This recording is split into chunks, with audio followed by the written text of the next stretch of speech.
Shoo! Come closer. Can you feel it? That weight on your chest. That silent pressure to be someone else?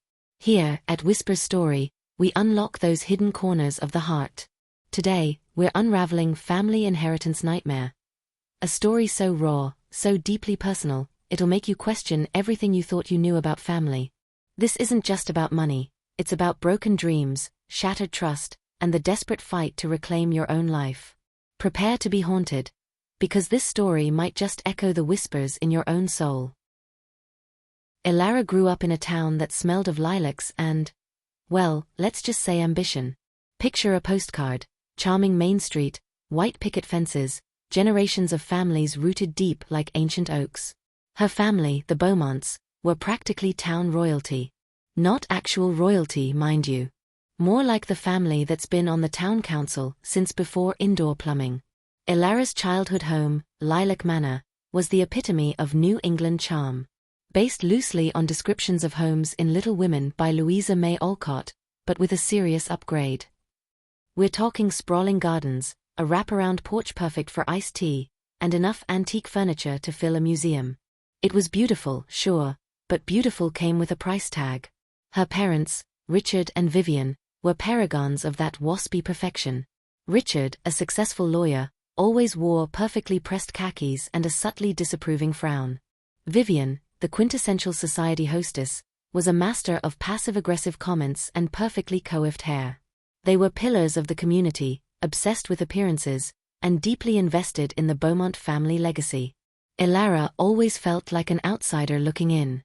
While her older sister, Serafina, excelled at everything expected of a Beaumont, debutante balls, equestrian competitions, marrying the right kind of man, Elara dared to dream of art. Gasp! The horror. She wanted to paint, to create, to express herself beyond the confines of perfectly polite conversation and perfectly planned garden parties. Darling, Vivian would say, her voice dripping with honeyed disapproval, art is a hobby, not a career. You have responsibilities, Elara. The Beaumont name to uphold. Responsibilities. That word hung over Elara like a lead weight. Responsibilities to the family, to the town, to the legacy. But what about her own desires? What about her own life? The breaking point came during Elara's senior year of high school.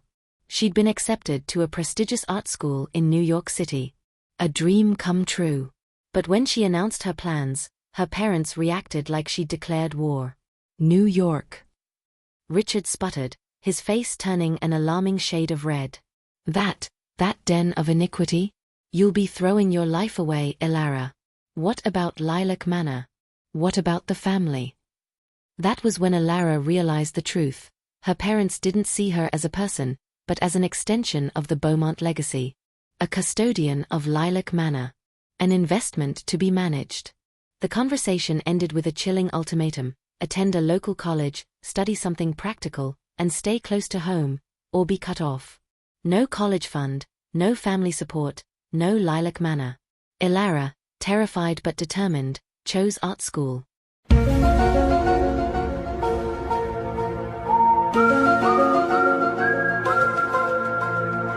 Whoa. That's a heavy start, right? Family expectations are a killer.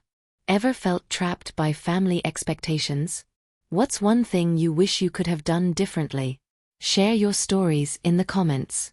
And hit that like button if you've ever wanted to run away and join the circus, or art school. New York City was everything Elara had dreamed of. And nothing like she expected. Forget charming lilac-scented breezes. This was the aroma of hot dogs and ambition. Gone were the sprawling gardens. Her tiny apartment was smaller than Lilac Manor's walk-in closet. And instead of endless family money, she had ramen noodles. Lots and lots of ramen noodles. Elara worked her butt off. She waited tables, painted portraits for tourists in Central Park, often battling pigeons for prime real estate, and took every art class she could afford. She was exhausted, broke, and often lonely, but she was free. She also met some amazing people. There was Javier, a charismatic street artist who taught her the art of guerrilla marketing and how to haggle for paint supplies. And there was Chloe, a fiercely independent filmmaker who showed her how to use her art to tell stories. These weren't the perfectly polished people from Beaumont society, they were raw, authentic, and full of passion. Meanwhile, back in Lilacville, life went on as expected. Serafina married a perfectly boring, but perfectly wealthy banker and started popping out perfectly coiffed babies. Richard and Vivian hosted perfectly planned garden parties and lamented Elara's rebellious phase. But Elara didn't care. She was building her own life, on her own terms.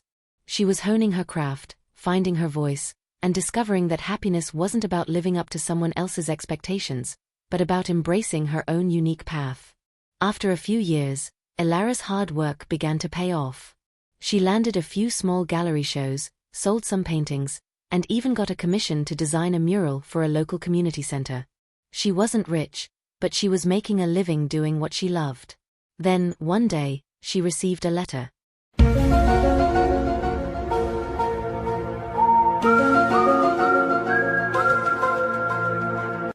Oh, a letter. Always a sign of trouble in stories like this, right? What's your dream career? Did you pursue it, or did life take you in a different direction? Tell us about your career journey in the comments. And if you're feeling inspired, give us a thumbs up.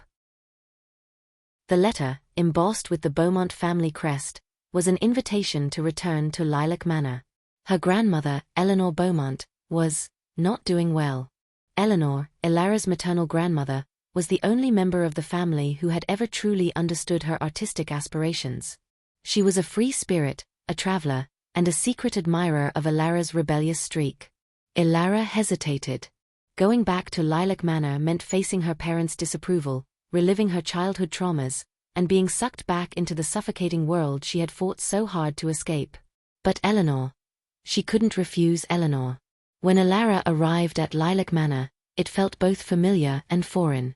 The lilacs were in bloom, the furniture was perfectly polished, and her parents were surprisingly civil. They tiptoed around the subject of her career, focusing instead on Eleanor's declining health. Eleanor, however, was as sharp as ever.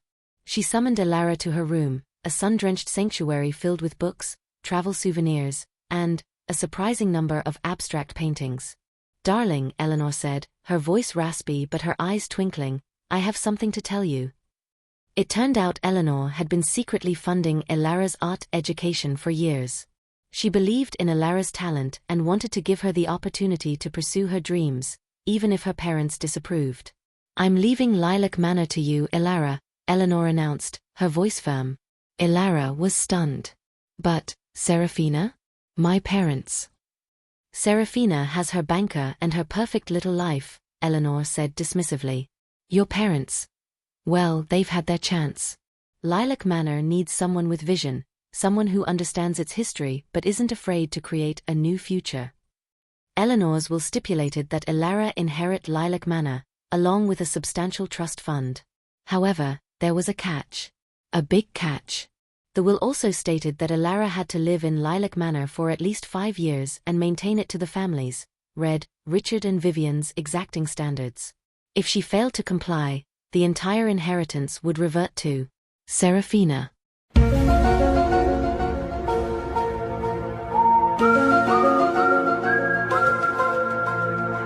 Oh snap. A classic inheritance trap. Grandma's trying to be supportive, but she's also setting the stage for maximum family drama. Would you move back home for an inheritance, even with strings attached? What are your thoughts on leaving inheritances with conditions? Let's discuss in the comments. And if you're loving the family drama, hit that subscribe button.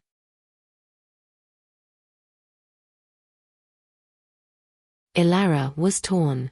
On the one hand, Lilac Manor represented everything she had tried to escape.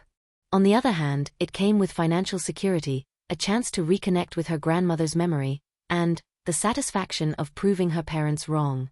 After Eleanor passed away, Elara found herself back in Lilac Manor, surrounded by antique furniture, disapproving glares, and the overwhelming weight of expectation. Serafina, naturally, was furious. Richard and Vivian, while outwardly polite, made it clear they didn't approve of her artistic lifestyle. The first few months were a nightmare. Elara struggled to maintain the house to her parents' standards, navigate the complexities of Beaumont society, and find time for her art. She felt like she was living a double life, a dutiful daughter by day, a struggling artist by night. "Darling," Vivian would say, her voice dripping with passive aggression, "are you sure you have time for all that painting? The azaleas are looking a bit neglected." Serafina, never one to miss an opportunity to rub salt in the wound, constantly offered unsolicited advice on everything from decorating to dating. "Elara," she'd say, her voice dripping with condescension, "you really should try online dating. There are some perfectly eligible bachelors in town. You know, bankers, lawyers." Elara wanted to scream. But she didn't. She knew that her parents and sister were waiting for her to fail, to give them an excuse to take Lilac Manor away. So she persevered. She hired a gardener to help with the grounds, learned the basics of interior design, and even attended a few Beaumont Society events. She also started painting again. She set up a studio in the attic, a secret sanctuary where she could escape the pressures of Lilac Manor and reconnect with her passion. Slowly, Elara began to find her footing. She started to appreciate the beauty of Lilac Manor, the history embedded in its walls, and the connection it gave her to her grandmother. She even started to see the good in some of the local traditions. But she also realized that she couldn't completely transform herself into a Beaumont Society clone. She had to find a way to stay true to herself while still fulfilling the terms of the will. And that's when she had an idea.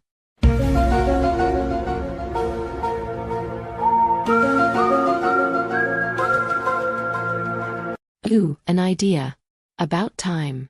This poor woman needs a win. Have you ever had to compromise your values to achieve a goal? How did you handle it? Share your experiences in the comments. And if you're rooting for Elara, give us a heart emoji. Elara decided to use her art to bridge the gap between the Beaumont legacy and her own vision. She started by organizing a series of art workshops for local children, teaching them about creativity, self-expression, and the importance of community. The workshops were a hit. The children loved painting, sculpting, and generally making a mess.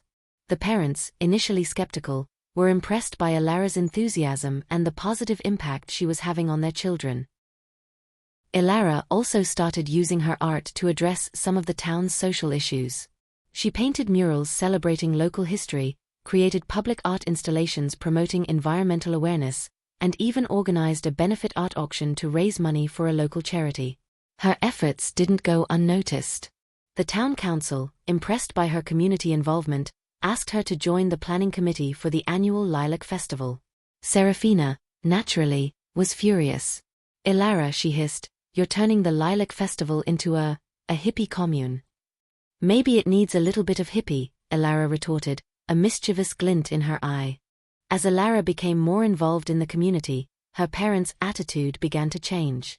They started to see her not as a rebellious disappointment, but as a valuable asset to the Beaumont family. "Darling," Vivian said, her voice actually sounding sincere for once, "we're so proud of you." Even Richard cracked a smile. "You're doing good things, Elara. Real good things." Elara knew that their approval wasn't the most important thing in the world, but it felt good nonetheless. She had finally found a way to honor her family's legacy while staying true to herself. But just when things were starting to look up, a new threat emerged.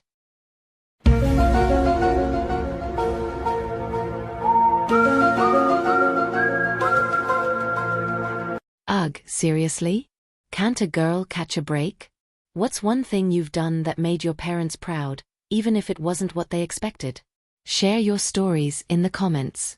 And if you're enjoying this roller coaster of emotions, hit that share button.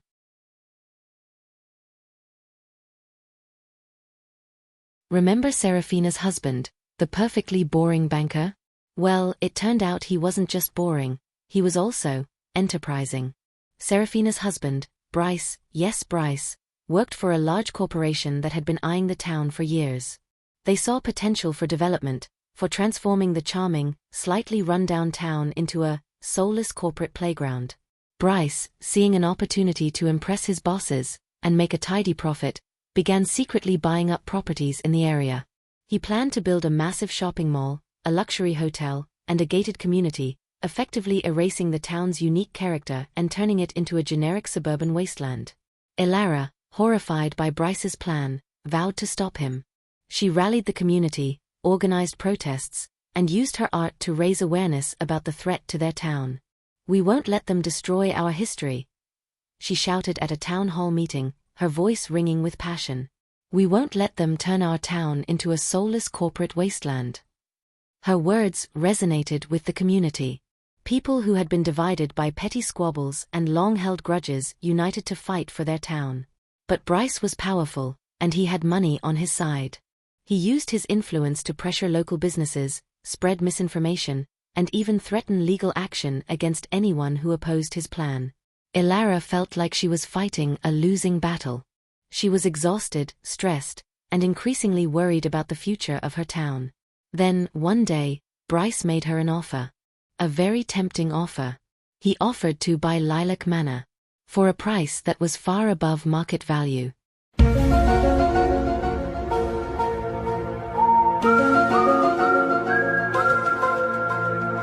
Oh no, he didn't.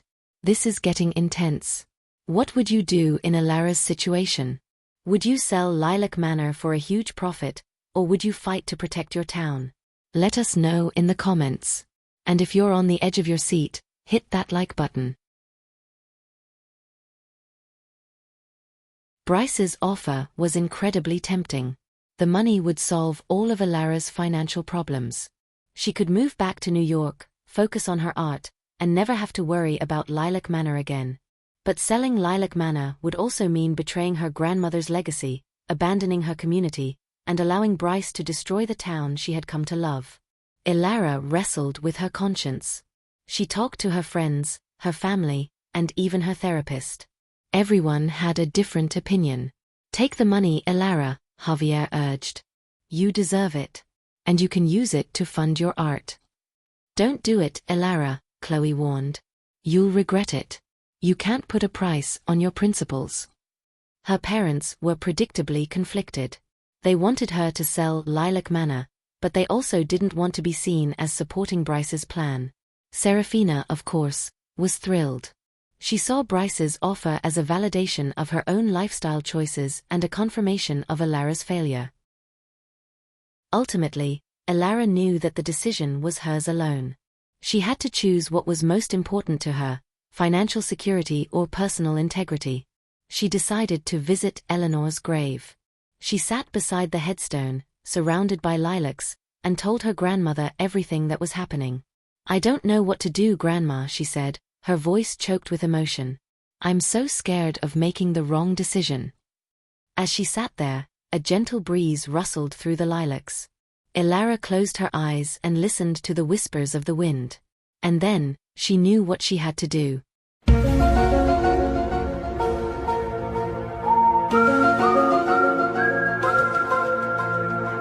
This is the moment of truth, folks. What's Elara going to decide? Have you ever faced a difficult ethical dilemma? How did you resolve it? Share your experiences in the comments. And if you're ready to find out what happens next, hit that subscribe button.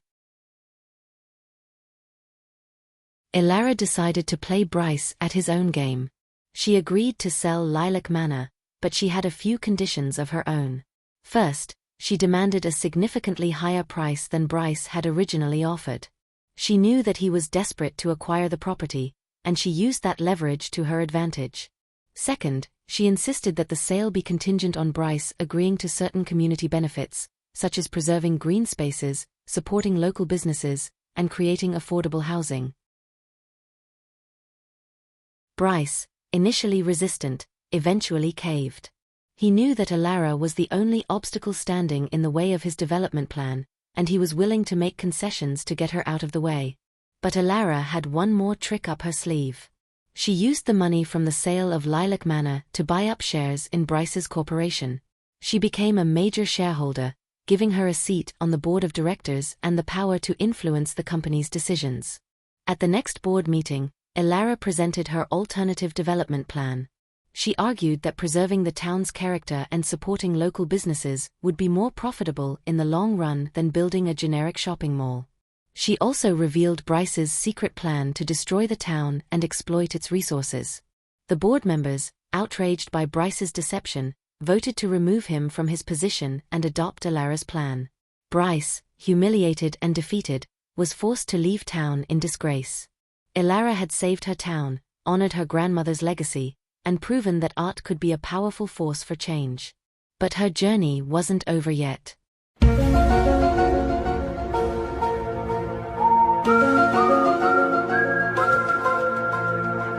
I am loving this plot twist. Elara is a total boss. Have you ever turned a disadvantage into an advantage? How did you do it? Share your stories in the comments. And if you're cheering for Elara, give us a thumbs up. With Bryce out of the picture, Elara was free to reimagine Lilac Manor and the town in her own image. She transformed Lilac Manor into an art center, offering workshops, exhibitions, and residencies for artists from all over the world. She also worked with the community to develop a sustainable tourism plan that would attract visitors without destroying the town's unique character. They restored historic buildings, created green spaces, and supported local businesses. Elara's parents, initially skeptical, were now her biggest supporters. They volunteered at the art center, attended town meetings, and even started taking art classes themselves. Serafina, still a bit jealous, had finally learned to respect Elara's choices.